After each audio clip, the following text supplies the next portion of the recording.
Henri VIII vit un portrait d'Anne de Clèves et se précipita pour l'épouser. Mais lorsqu'ils se rencontrèrent enfin, il fut dégoûté.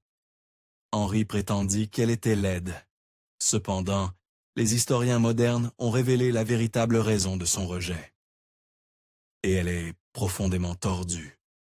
Nous connaissons Catherine d'Aragon, Anne Boleyn, Jane Seymour, Anne de Clèves, Catherine Howard et Catherine Parr pour toutes les mauvaises raisons. Ou plutôt, pour une seule mauvaise raison, leur mari, le roi Henri VIII. Mais qui étaient vraiment ces femmes? Et comment ont-elles géré leur destin très différent, bien que tous tragiques? Mariée de 1509 à 1533, Catherine d'Aragon n'était pas seulement la première épouse d'Henri, elle fut aussi celle de son plus long mariage. Mais elle entra dans cette union avec son propre bagage. Elle avait en effet été mariée au frère aîné d'Henri, Arthur, avant qu'il ne meure juste après leur lune de miel. Catherine était la fille du puissant couple, le roi Ferdinand et la reine Isabelle d'Espagne. Ainsi, même après la mort d'Arthur, elle restait une pièce maîtresse dans l'échiquier politique. À tel point que le père d'Henri, déjà d'un certain âge, envisagea de l'épouser après la mort de son fils. La famille de Catherine s'opposa à cette idée, et son second fiancé fut Henri. Comme elle avait été mariée à Arthur, Catherine dut obtenir une dispense spéciale du pape pour pouvoir épouser son frère Henri. Ce faisant, elle dut également jurer que son premier mariage n'avait jamais été consommé. L'une des seules tâches de Catherine était de donner à Henri un héritier mâle. Mais au fil des mois et des années, elle souffrit de nombreuses fausses couches et d'enfants mort-nés. Le pire, peut-être, fut ce bébé apparemment en bonne santé qu'elle mit au monde en janvier 1511, mais qui mourut moins de 2 mois plus tard, lorsque Catherine servit de régente en 1513, pendant qu'Henri combattait en France. L'Écosse y vit une opportunité d'attaquer, alors qu'une femme faible régnait. Catherine rassembla des alliés, et, de manière célèbre, chevaucha vers l'Écosse en armure complète pour prononcer un discours inspirant à ses hommes, tout en étant enceinte de 7 mois. Peut-être à cause de ses stress, Catherine entra en travail prématuré peu après, ce qui entraîna une nouvelle mortinaissance. Et bien qu'elle ait enfin porté un bébé en bonne santé, à terme en 1516, cet enfant était une fille, la future reine Marie-Hire d'Angleterre, ce qu'Henri ne voulait pas. Dans les années 1520, après une autre mortinaissance en 1518, Henri et Catherine étaient pratiquement séparés. Pour aggraver les choses, Henri était tombé éperdument amoureux d'Anne Boleyn et commença à s'obstiner à trouver un moyen de se séparer de Catherine. En particulier, Henri devint opportunément convaincu que Dieu l'avait maudit pour avoir couché avec la femme de son frère et que le seul moyen d'avoir un fils était de le faire avec quelqu'un d'autre. Catherine était catégorique. Elle et Arthur n'avaient jamais consommé leur mariage. Il n'y avait donc aucun motif religieux pour une séparation, et elle ne céderait jamais volontairement sa position de reine. Dans un moment de désespoir, Henri suggéra même que Catherine entre dans un couvent. Ce à quoi elle répondit sèchement: « Dieu ne m'a jamais appelé à un couvent. Je suis la véritable et légitime épouse du roi. » Catherine ne facilitant pas les choses, Henri entama ce qu'on appela la grande affaire du roi. Pendant des années, il tenta de persuader l'Église catholique d'annuler son mariage, finissant par prendre lui-même la tête de l'Église, annulant son propre mariage et lançant la réforme anglaise. Catherine mourut en 1536 à l'âge de 50 ans, et sa cause de décès fut aussi appropriée qu'étrange. Lorsqu'on prépara son corps pour l'enterrement, on découvrit que son cœur était noir comme du jais. Elle était probablement morte d'un cancer du cœur. Même alors, sa rivale connut un sort incontestablement pire. Anne Boleyn entra à la cour d'Henri VIII en tant que dame d'honneur de Catherine d'Aragon. Beauté sombre, captivante et d'une intelligence vive, elle attira presque immédiatement l'attention d'Henri. Elle accueillait ses avances, mais refusa catégoriquement de coucher avec lui, à moins qu'il ne se libère de Catherine d'Aragon et ne l'épouse. Cela fonctionna à merveille. Bientôt, elle obtint une proposition de mariage du roi, et ils commencèrent à collaborer avec les officiels religieux d'Henri pour obtenir l'annulation.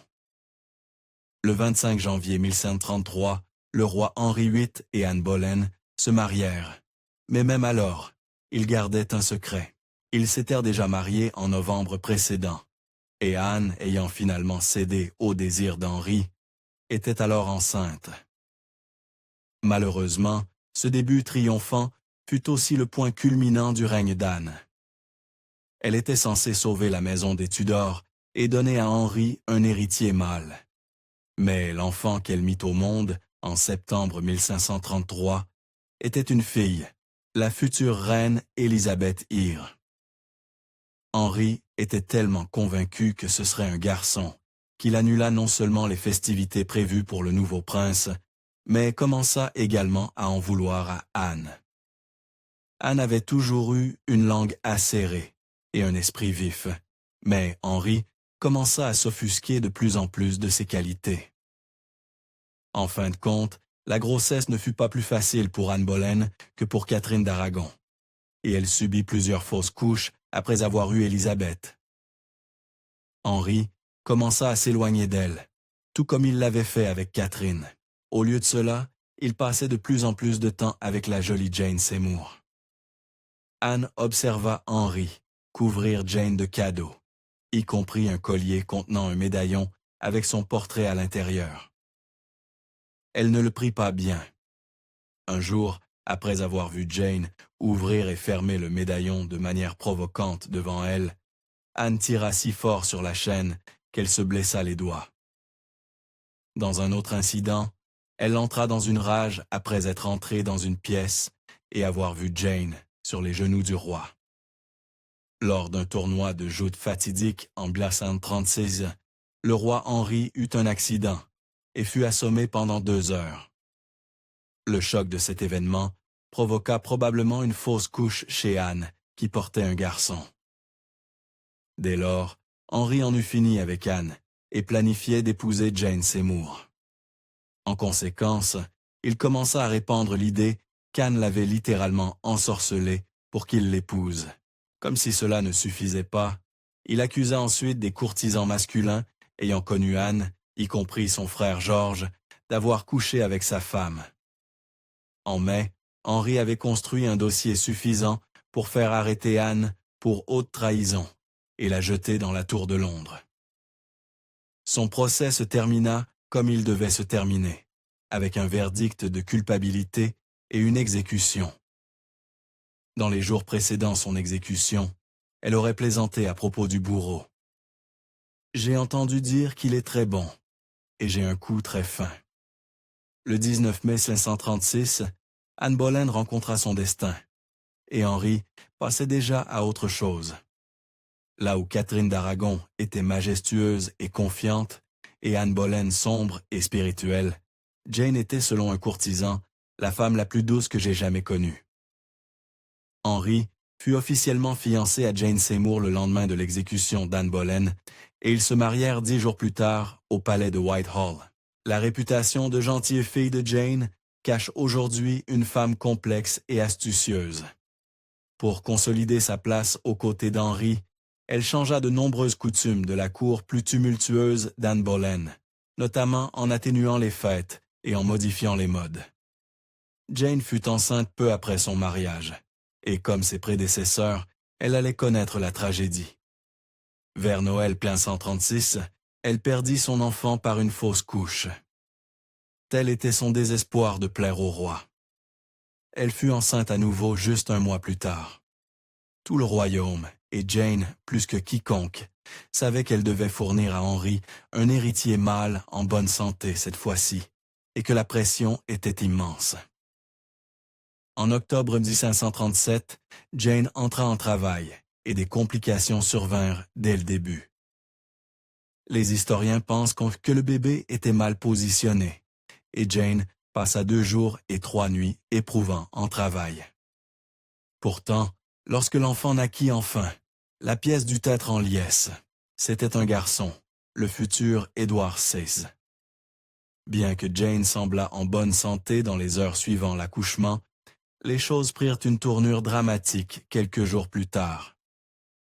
Les causes possibles vont d'une infection bactérienne à une embolie. Mais quelle qu'en soit la cause, ce fut fatal. Le 24 octobre 1537, Jane Seymour mourut dans son lit à l'âge de 29 ans, après avoir été reine d'Angleterre pendant moins de 2 ans. Malgré tout, le roi Henri VIII ne l'oublia jamais.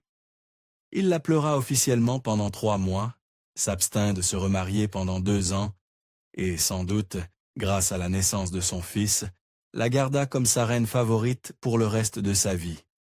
Quand Henri fut prêt à se remarier à la fin des années 1730, il avait jeté son dévolu sur Anne de Clèves, une noble allemande dont l'éducation protestante lui serait utile. La seule chose qu'il ne savait pas était si son apparence lui plairait. Il envoya donc le peintre de cour Hans Holbein capturer son portrait, insistant pour qu'il peigne Anne avec précision afin qu'il puisse la juger correctement. Lorsque le portrait revint et qu'elle fut jugée acceptable, Henri s'attela aux préparatifs du mariage. Quand Anne de Clèves arriva en Angleterre pour épouser Henri, il est rapporté qu'Henri la regarda et dit « Elle n'est pas aussi belle qu'on l'avait rapportée ». Bien qu'il n'ait jamais utilisé l'insulte apocryphe de jument de Flandre, il aurait tout aussi bien pu le faire. Malheureusement pour Henri et Anne, les préparatifs du mariage étaient déjà en cours. Anne de Clèves épousa Henri le 6 janvier 1540. Et si le roi espérait que la nuit de noces changerait son opinion sur sa fiancée, il perdit rapidement cet espoir. Henri se plaignit désormais. « Je ne l'aimais déjà pas beaucoup avant, mais maintenant je l'aime encore moins. » Il parla également des « très mauvaises odeurs » autour d'elle, et lors d'un examen très intime, nota la plaie mollesse de ses seins. À ce stade, Henri fit ce qu'il savait faire de mieux. Il commença à chercher désespérément une issue. Il décida que sa meilleure option était de suivre la voie de Catherine d'Aragon et d'annuler son mariage avec Anne de Clèves. Invoquant une précédente et brève promesse de mariage d'Anne à un autre homme, vieille de 10 ans, le roi et ses conseillers soutinrent que l'union était invalide. Apparemment, cela ne suffisait pas tout à fait. Alors, Henri opta pour une humiliation totale. Il passa par un procès très officiel et très cruel pour annuler son mariage avec Anne. Ces procédures inclurent des affirmations selon lesquelles, bien qu'il fût absolument, complètement, totalement viril, il ne pourrait jamais consommer un mariage avec quelqu'un comme Anne de Clèves. Le simulacre de procès se termina avec la victoire d'Henri, et il fut officiellement célibataire le 9 juillet 1540, à peine 6 mois après avoir épousé Anne. D'une certaine manière, elle s'en sortit bien. Elle conserva sa tête, maintint une place confortable à la cour d'Henri, et survécut même à toutes ses futures reines. Pourtant, il manque encore une partie cruciale de son histoire. Lorsqu'Anne se rendait à Londres pour la première fois, Henri se glissa secrètement dans ses quartiers, en bord de route, déguisé, et l'approcha. Le roi croyait que s'ils étaient vraiment faits l'un pour l'autre, elle sentirait d'une manière ou d'une autre que c'était lui. Malheureusement, cela ne se produisit pas. Tout à fait raisonnablement, Anne fut alarmée par l'étranger dans son entourage, et soit ignora poliment ses avances, soit les repoussa explicitement. Quoi qu'il en soit, Henri quitta sa future épouse ce jour-là embarrassé, et certains historiens pensent que cela suffit à lui faire garder rancune, même après qu'elle fût devenue sa femme. Catherine Howard entra dans la vie d'Henri, de la même manière que beaucoup de ses reines. Elle était dame d'honneur de sa femme, cette fois Anne de Clèves. Jolie, vive et âgée de 17 ans face à l'âge mûr d'Henri, Catherine plaisait énormément à Henri. peu instruite, mais remarquablement enjouée, Catherine était une sorte d'esprit libre à la cour des Tudors. Pendant ce temps, à cause de l'accident de joute qu'Anne Boleyn avait vu en 1536, Henri souffrait d'une blessure à la jambe, qui le hanterait pour le reste de ses jours, et avait pris beaucoup de poids. Catherine pouvait difficilement être aussi éprise d'Henri qu'il l'était d'elle. À ce stade, Henri VIII avait clairement un schéma, et lui et Catherine Howard se marièrent de seulement 19 jours après qu'il eut annulé son union avec Anne de Clèves. Avant d'épouser Henri, Catherine courtisait activement l'un des favoris du roi, Thomas Culpeper. Le problème était que ce flirt ne s'arrêta pas une fois qu'elle devint reine. Que cela soit devenu plus physique reste sujet à débat, mais le couple organisait certainement des rencontres secrètes par l'intermédiaire de sa dame d'honneur. Tous les regards étaient désormais tournés vers Catherine, maintenant qu'elle était l'épouse d'Henri, et ses anciennes amies de dortoir de l'époque chez sa belle-grand-mère commencèrent à murmurer sur ses anciennes manières, en particulier concernant sa vieille relation avec Francis Derham. Finalement, quelqu'un rapporta ces rumeurs à l'archevêque de Canterbury, Thomas Cranmer, qui commença à enquêter sur Catherine. Cranmer interrogea la dame d'honneur de Catherine, espérant en apprendre davantage sur son ancien amour, Derham. La femme, terrifiée, commença à lui raconter tout sur les rencontres secrètes actuelles de Catherine avec Thomas Culpeper. Horrifié, Cranmer fouilla les appartements de la reine. Parmi les papiers de Catherine, les aides découvrirent une lettre que Howard avait écrite à Culpeper, révélant clairement son attachement émotionnel.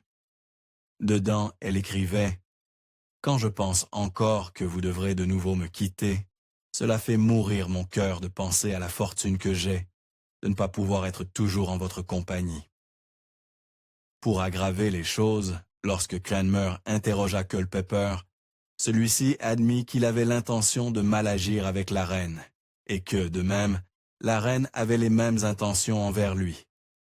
Fin novembre 1541, moins de 2 ans après son mariage, Henri VIII destitua officiellement Catherine de sa couronne. Quelques semaines plus tard, le roi fit exécuter à la fois Thomas Culpeper et l'ancien prétendu mari de Catherine, Francis Derham, ce dernier recevant la punition particulièrement atroce d'être écartelé. Le 13 février 1542, Catherine rejoignit Culpeper et Derham avec un seul coup de la lame du bourreau. Lorsqu'elle mourut, la reine n'avait encore qu'environ 19 ans. Clairement, Henri et son ego ne prirent pas bien la trahison de Catherine Howard, et sa recherche de sa prochaine épouse fut plus celle d'une compagne que d'une amante. Il porta son choix sur la 2 fois veuve et indépendamment riche, Catherine Parr, une figure de longue date à la cour. Catherine était mesurée, intelligente et mesurait un impressionnant 1,78 m. Lorsqu'Henri commença à envisager Catherine Parr, elle était déjà bien avancée dans une cour avec Thomas Seymour, nul autre que le frère de la reine Jane Seymour. Comme Catherine Howard avant elle, Parr savait qu'elle ne pouvait pas dire non au roi. Ainsi, lorsqu'il lui proposa le mariage, elle abandonna Dutifuli Seymour. Parr était déjà amie avec la fille aînée du roi Marie, se rapprocha de sa fille Élisabeth et même le jeune prince Édouard l'approuvait. En 1547, les problèmes de santé d'Henri VIII finirent par le rattraper et il mourut à l'âge de 55 ans. Il s'assura néanmoins de remercier Catherine, lui léguant 7000 francs par an, une somme colossale pour l'époque, mais probablement encore insuffisante vu tout ce qu'elle avait dû endurer. À peine 4 mois après la mort d'Henri et l'accession d'Édouard VI au trône, Catherine fit scandale à la cour. Elle se précipita dans un mariage avec Thomas Seymour qu'elle n'avait apparemment jamais oublié. À l'été 1548, Catherine donna naissance à son premier et unique enfant, Mary Seymour. Puis, le destin lui joua un tour cruel.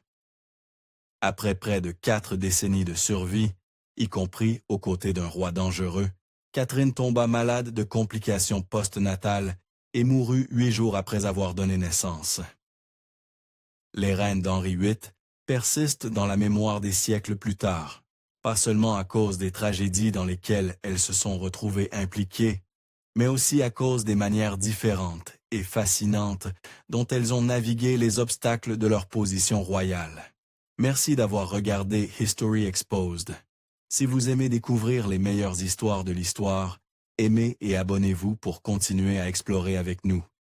N'oubliez pas de visiter notre page principale, Factinate, pour plus de faits incroyables à propos de